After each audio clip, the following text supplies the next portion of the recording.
Up to now, electric vehicles basically fall into two categories. Spend up to £30,000 and you can expect a range of around 150 miles. Go to 60 or even 100 grand and you can get double that figure. But now there's this, the Hyundai Kona Electric, and it's promising that magical range figure of around 300 miles plus in the real world for half the price of a Jaguar I-Pace. Is it too good to be true? We've come to Norway, a country that has pioneered investment in renewable energy, to find out.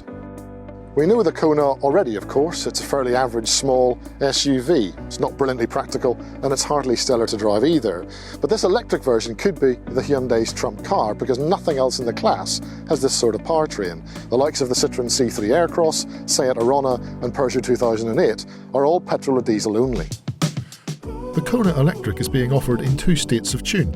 There's a 39 kilowatt-hour battery version with 200 miles of range and a 134 brake horsepower electric motor. And then there's the car we're driving here, with a 64 kilowatt-hour battery and 201 brake horsepower. Enough, Hyundai claims, for a 0 to 62 miles per hour time of less than 8 seconds. On the road, the Kona Electric doesn't feel quite as fast as some other EVs can manage, and we shouldn't be too surprised by that. Even with more than 200 brake horsepower, this larger battery version is still pulling around 1.7 tonnes. It's fast enough to keep up on motorways, and with that instant torque, it's good at jutting in and out of urban traffic. You can adjust the level of brake energy recuperation using these paddles behind the steering wheel here, and if you hold the left one down completely, it'll bring the car to a total stop, allowing you to drive using just the throttle pedal. The ride quality is firm but comfortable. You can tell that this Kona gets the same multi-link rear suspension as the higher-end petrol versions because it's just that bit more resistant to getting unsettled over road imperfections. The steering is direct enough and reasonably well weighted.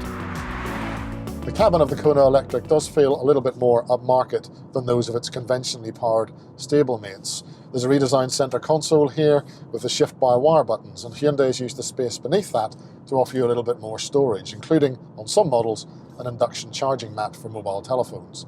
The infotainment system is a standard 7-inch display, but this car has the upgraded 8-inch version. Either way, Android Auto and Apple CarPlay are standard across the range. What the electric powertrain cannot change is the Kona's average practicality, so it's still a bit behind the curve compared with some small SUV rivals. There's less space in the rear than in a C3 Aircross, for example, and the boot is big enough for a large suitcase and an overnight bag, but not much else. If it's a spacious EV you're after, then you may find the Nissan Leaf more to your taste, although you'll have to compromise on range, of course. That range and price make the Hyundai Kona a pretty special car, in fact. Is it the last word in driving pleasure? No. But your time behind the wheel will be made more pleasant by the knowledge that you've got pretty much double the range of a Volkswagen e-Golf or a Nissan Leaf for pretty much the same price. That mix of real-world usability and value means that the Hyundai Kona Electric does feel like the first of a new generation of EVs.